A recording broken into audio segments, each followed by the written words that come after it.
everybody. Dolphins, how you? Oh, Steve, are you there? Hey, Dolphin fans, how are you? I think my co-host here, Steve, has a little bit of an outing. Anyway, I hope you all are great on there on Dolphin Island. Oh, I think you're back. Are you back there, Steve? You're not there? Okay. Well, Steve seems to be having a little tech. That's live TV for you, as I always hear the announcers say. But anyway, today we're going to talk everything Dolphins like always. We talked about the good, the bad, the ugly, and just waiting to see if Steve's back up and rolling. Can you hear me? Steve? Okay. Anyway, Dolphin fans, so what's on your mind? I know there's a lot. All over the internet, it's been about, is Teddy ready or is he not ready? And Steve, I hear you now. Are you back? I'm back, brother. All right. Okay, I was just talking about, is Teddy ready? Touched on Bridgewater for a minute while you were gone. Anyway, you can start where you were going to start. Okay, no problem. Again, how's everybody doing tonight? Welcome to Real Talk, Fins Talk. I'm Steve Malloy, your host, and we got Rob Mosley there, our co-host. Rob, what I wanted to do tonight, man, was just talk a little bit about the Dolphins-Cincy game, okay, and a little bit about Tua, and then we'll get into a little bit of Bridgewater. Does that sound good? Yep, sounds like a plan. All right, so we'll start off with Tua. So Tua started the game. We weren't sure if he was going to start the game at Cincy. He starts the game. He did pretty well the first series or two. And then after that, he basically he really didn't do that well, to be honest with you. How did you see it when he first started off in the series? Yeah, I mean, he made some real. I know he threw like I said, the one interception, but overall, I thought he looked pretty. I mean, he did. I mean, he threw some beautiful passes in there. No doubt. He threw one to like Tyreek Hill. It was almost like Mahomes' where kind of like he didn't. He kind of did one of those looks and hit him in stride perfectly.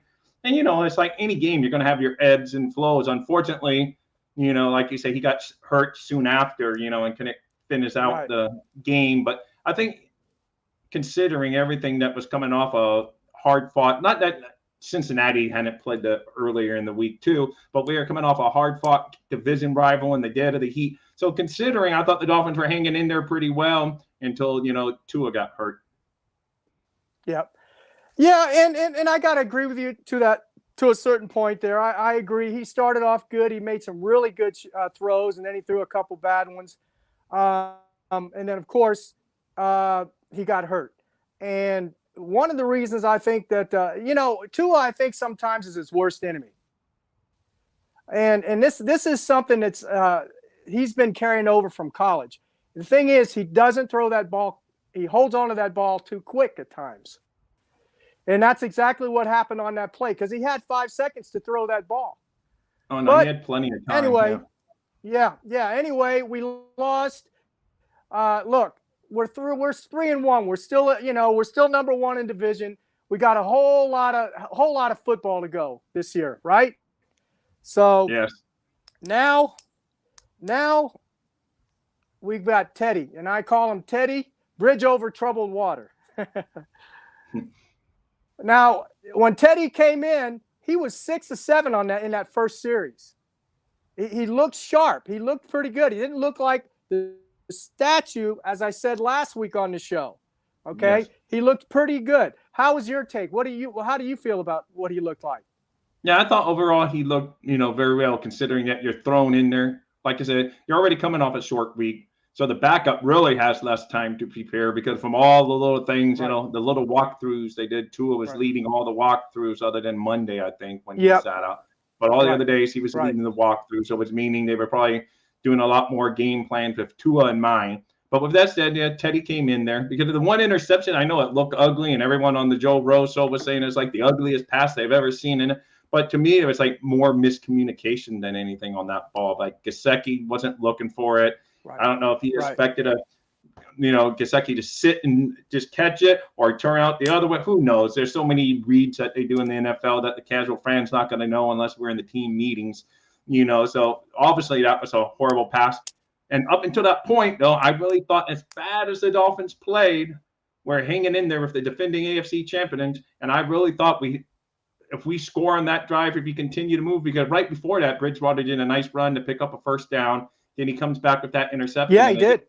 The air went out of the balloon, so to speak. And I just had at that point, the Dolphins were done. Yeah. Yeah. No, I agree with you 100%. But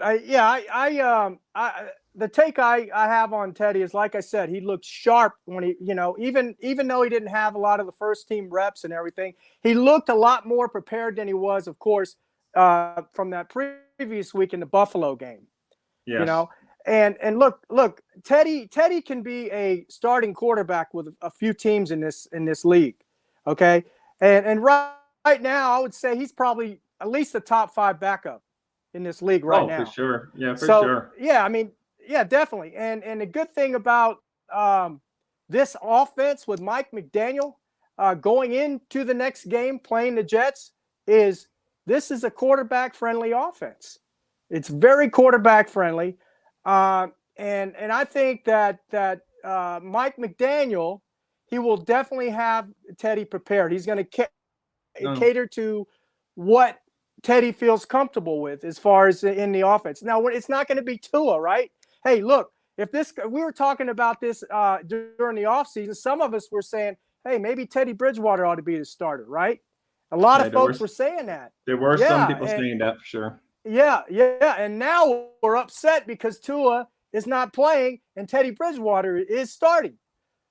And that there brings another talk. Skylar Thompson. Now, look, I like Skylar Thompson. He really did well in the preseason games, and all through camp he had the strongest arm and he looked the most polished quarterback all through camp. And then he came in and he carried that over into the preseason, and he had some really good games. Okay, he looked very confident out there and commanded the offense. But he wasn't playing against first stringers. He was playing against vanilla defenses, right? Correct. How do you feel about Skylar Thompson starting? I'm with you. I think Teddy needs to be the starter for now. Like of a couple of years ago when we were just starting the rebuilding process and one of our quarterbacks, you might as well go with the young guy because we're not really at that point of being a serious playoff team. But to me right now, the Dolphins are a serious playoff contender. So you got to go with the guy that has a proven resume in the NFL at this point. And there's always, of course, if Tua has to miss extended time and Teddy's not getting the job done, then maybe I would start talking more and more about Skylar. But right now, I still hope the Dolphins have a chance. And like you say, his resume, Teddy, it may not be that of an elite quarterback, but I think coming into the season, he had a career record of like 33-30, so just a little above 500. But it does prove he can win, with the right setup. And definitely, without a doubt, Teddy's ready for me for this game and the next couple games. I mean, if Tua misses an extended amount of time and Teddy's not getting it done, then we can revisit this in our show in maybe 3 or 4 weeks from now. Yeah, no, I agree. And Evan made a good point. He said they did leave the Dolphins did leave some points on the board. And he's correct on that with Sanders and that drop by Edwards, which was beauty. It was beautiful pass. No, I know that should have been. Should have been a touchdown. Right. Yeah, for sure. And yeah, I definitely agree. Skylar is not ready to start right now. I think he's for the future. Okay. You keep him on the back burner for the future in case Tua, we don't know when he's going to return, right? Hopefully he returns in the next 2 weeks, maybe 4 weeks. Maybe he won't play the whole season. We don't know that. I know he was talking to the NLPA today, and he was also talking to the NFL. They were interviewing him today, so I'm sure we'll know something Thursday or Friday. We will know something either Thursday or Friday, hopefully. And maybe who knows? We may not even get all the facts, but. Supposedly they're going to give us, they're going to make it public and give us the, the final conclusion and on that investigation. Yeah. We'll see. So anyway, yeah. So have you heard anything else on that? Is it about the investigation on Tua? No, I heard what you did. That they were going to talk to him today, and I don't know how much information they're going to have come out of there. If anything will leak, Right. and you never know if there be real sources, fake sources, or whatever. But I do believe they're talking today. So I know what you know on that front. So hopefully it goes as smooth. Yeah. Yep. I hope so too. But moving on with Teddy, and look, the good thing too is I was doing a little research. Teddy Bridgewater against the Jets, he has owned the Jets. Okay, he has owned the Jets, and each of the times that he played the Jets, I think one time he was with Denver, the other time with Minnesota. Both times he had 77 or 75% passer completion rating. When he played against the Jets. He only had one touchdown, but guess what? I mean, he's got some weapons now, man. I mean, you got Tyreek, you got Waddle, you got Mostert, you got Edwards back there, and to be honest, I'm very, very disappointed in our tight ends. I'm very just unacceptable the way they're playing. Look, I thought Smythe was a better blocker than what I've been seeing. Yeah, no, he's hasn't been blocking well at all, and of course we all know about Gesicki. Yeah. Maybe Hunter Long if he comes back healthy, maybe a little bit, but we haven't seen enough of Hunter Long in his couple of seasons with us so far, So I mean, maybe he's a better blocker. He does, he's a little bit bigger, so maybe. But yeah, that's been a disappointment because I think that's a big key part to the McDaniels running game is having those tied in block up front. So it kind of takes away from our running game that we're all hoping that was going to be improved once we heard McDaniel was the choice as coach. We all assumed that he was going to bring that 49ers running game with him, but unfortunately he didn't bring all the pieces on the offensive line along with him, so and the tight ends and all that. So Gesicki's definitely not blocking. We know that, and we knew that already for the couple of years before McDaniel ever got here. Yeah. And then, right. Like you say, Smythe, he's okay, but he's not that mauling tight end that's going to strike fear in the hearts of the defensive linemen somewhere. So maybe Hunter Long, that's true. or they're going to have to bring in tackle eligible plays where they have maybe an extra tackle in the game and he's eligible to be like a tight end. But then that's almost like signaling to the whole world you're going to run the football. But if you're good enough, maybe. I don't know. We'll see. But yeah, I agree with you on the tight end because that's, I think, kind of bogging back. I wrote an article on Dolphin Thursday today about the lack of running game, which is, we really need because any good team, when the games progress and weather gets different and you're going to have all kind of different environment, you need a run. I don't care how good your quarterback is, it's at least good to have somewhat of a threat. I mean, unless you have like Patrick Mahomes or something really off the wall, you need some threat of a running game to overcome, some of the pass rush that they're going to throw at you if you can't run it. No, absolutely. I agree with you. Perfect Q made a comment on here, and I agree with him totally. Don't listen to the national media. The national media is definitely I don't know, man. I don't know if they're just trying to get click. They're trying to get clicks. That's exactly what they're trying to do. Clicks and views. Yep. I mean, where were they after the Buffalo game? They didn't say anything about him not starting on Thursday night. Now all of a sudden they're putting their 2 cents full of it. And Rex Ryan gets up there on his podium and says how great and that he treats the players like his. Give me a break, Rex. Come on, man. It's great to sell your story, but come on, Rex. Rex Ryan's, of course, he's a blowhard Rex Ryan, but it's just. Oh yeah. I think Miami rubs him the wrong way over the years. No doubt. And we call that kind of person in the military, we call him an ass clown. And that's what he is. Yeah. Hey, that's what Joe Rose used to call the people on the show until they said it was right. Until it's too harsh to say or whatever, but they still come up with it every so often. But no, I agree. No, yeah. I mean, it's just they all have to take, and then some people are saying, "Oh, he should retire." If every player in the NFL would, retired, none of us would have NFL football to talk about. I like what Jalen Phillips said to Jalen Phillips in a very Jackson, I almost said Barry Sanders, Barry Jackson article. He said, yes, it's very brutal. He's had a couple concussions, but they know and they assume the responsibility and they're well compensated for it. So all this talk about, people should retire. He says he knows full well what he signed up for. And, he did agree that everyone's different. Maybe some people can't handle it or whatever. But, he goes, if you ask the majority of the guys in the league, they would say, we know what we signed up for. So I thought Jalen Phillips took a very educated approach instead of like some of these other numbnuts, And that said, Jalen Phillips start getting that sack production up. But anyway, other than that, I thought he was really well. Man. He was well spoken on that. I thought that was a good point by Jalen Phillips. I got to give him kudos. Yeah. Gotcha. Hey, I forgot to mention, first off, everybody, please like, subscribe, share this with your friends, neighbors, family. And I wanted to say, Rob, you have a new article out on dolphinthirsty.com. Is that true? Yes. I have a couple. I put a whole bunch of new stuff up there.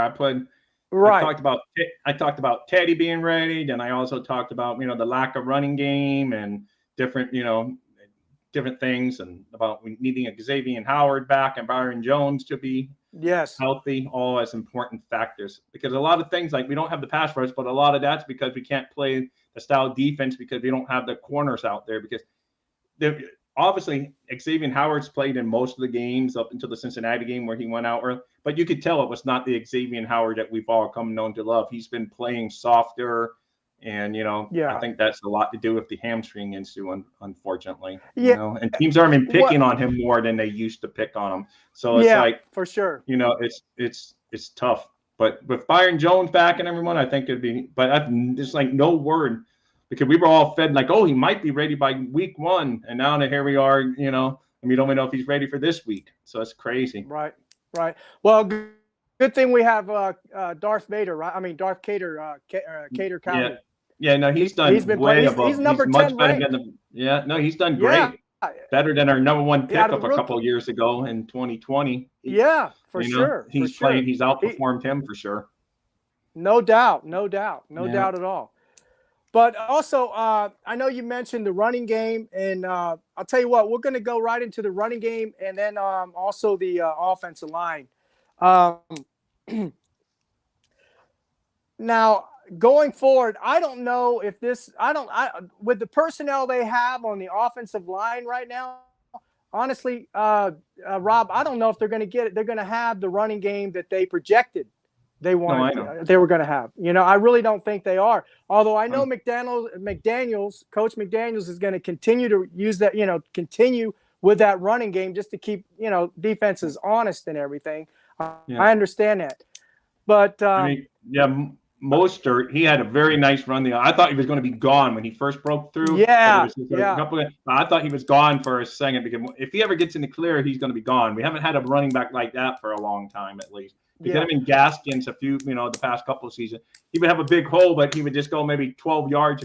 If he ever gets a hole like that, he's going to be gone, And I agree again, Evan, special teams has been kind of a disappointment too. But anyway, I let Steve run the ship here, but good point, Evan.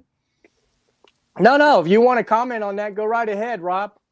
Yeah, no, it's been a little bit disappointing to me, the special teams. I mean, like I said, the missed extra point is definitely on Sanders. The block, the field goal. You get the block field goal. You blame on someone else because So it's just we left way too many points in that game. Those couple of plays right there is just absolutely points on the field and the drop touchdown pass, nothing to do with special teams. But that game I don't think the Dolphins play near their capability. But yet against a defending AFC champion, until really, at some point in the second half, we actually had a lead as poorly as we had played. But it's just too many settling for field goals this time and whatever. And then, like I said, Sanders, he doesn't give you that consistent feeling. But he hasn't for a couple, because even last year he didn't give you that. So, but the punter, on the other hand, he boomed some punt. But I know Evan on his show thinks that maybe he booms him too far and outkicks his coverage, or that may have been Hank. One of those two clowns, Evan. Sorry, but one of these two fellow. I know one of them said that he might out, and which is true probably, because he boomed. Sometimes it's like you see the returner running back is 0. And then, of course, this kickoff return against us this year, another black mark on the, special teams. Anyway, I know I'm rambling on to now. It's your turn to give your special teams view. No, right. Go right ahead. Go ahead. What I was going to say was on the running backs, and you said it. Mostert almost broke that. Mostert, he made a lot of those runs were on his own effort. He didn't have a lot of open lanes to run. Oh, no, he just on his effort, he made a lot of those good runs. I still think he's going to break a 50-yard plus run this season. That's my prediction. I'm just waiting for that. Soon. Yeah, I'm waiting for that. Yeah, I'm waiting for it. I just have this. I mean, it has to come because when he hits that hole, he hits it, and it's a press to see. Even Edmonds when he hits it, it's his speed. Yeah, but I just. Yeah, they're both speedy backs. Yeah, they are. I'm just waiting for that big play, and it's Missy and Ingo. Now I know this was Evan. He's not. He didn't. I think he was one of the duds, Ingo. But to me, he's been okay at blocking. But yeah, that missed pass, and I thought he was going to be a little more explosive in the passing game. But from what I've read, like I said, because when we're watching the games on TV, it's hard. You're not singling one player. But from everything I've read, Ingo is blocking well down the field for guys that catch the ball, and then he's running downfield making blocks. So that's good. But yeah, like Evan said, I was hoping a little more, from the, coming out of the backfield and him catching some passes and running up the field. So hopefully he can start getting on the stud list again for Evan, because then everything's better in Dolphin land. Yep. And okay, so those are the running backs. I definitely agree with you on Mostert. I think he's about ready and due to break one, just on his own accord, just because he's just a speedster. Yeah. But then going to the offensive line, I still feel we should put Dieter in there. I know a lot of people don't like that. Put Dieter in there and put Connor Williams back at left guard. I know that's not going to happen this year unless somebody gets hurt. God forbid that doesn't happen. We don't need any more injuries, but it's football. It's a violent sport. But yeah, I'm Greg Little. He got freaking mauled in that game. I know we're missing Austin Jackson. I never thought we may. That's another one. I didn't know if we would say those words, but we're missing Austin Jackson without a doubt. Yeah, for sure. I can't wait till he gets back. He was doing pretty good, No, he was showing signs. That's just like the Dolphins' luck. We finally hear signs of improvement, and then boom, he's injured. Yeah. And like you said, Armstead is living up. We know he's not going to practice during the week, which I don't care. He never has to practice one day, as far as he can. Like I said last week, he could be sitting there playing video games all week while the team's busting their balls out on the field. It's okay with me. If he shows up on Sundays or Sunday nights and whatever from here on out, we're in good shape with him. And like you said, the center's doing well, but maybe he would have been better at guard with Dieter at center. Maybe it would have been a little bit better. But our 2 offseason pickups have played well. I know there was a couple of snapping issues with Connor there for a little bit, but overall he's played well. And again, PFF is only one of the many tools out there, but overall they're a pretty good tool, and they've rated him decently. But this as a unit, I agree with you 100%. They haven't created those running lanes. We're still one of the last in the league. I'm not a stat geek, Evan. Maybe you can pull it up. I know we're near the bottom rank. 24th, 30th, 31. 24th. We're not 32, but we're 30th or something. No, we're 24th. We're 24 in rushing. We're 24th. No. We're 24th in the league, and our line overall, I think, is 24th overall. Yeah, overall, I think we're 24th. Yeah, man. Often I know because I know I was talking about yards per carry. We're ranked down there again. Right. We're under that. Yeah, that's what I was talking about. I didn't make it clear yet. Yeah. So it's not good. Yeah, no, we're nowhere near there. I don't know what the numbers are, but we're nowhere near there. Yeah. Let me give you this little tidbit here that I learned. All right, we've already everybody knows who Chan Gailey was, right? He was 2020 offensive coordinator, right? His offense at that time averaged 25.3 points a game. 25.3 points a game.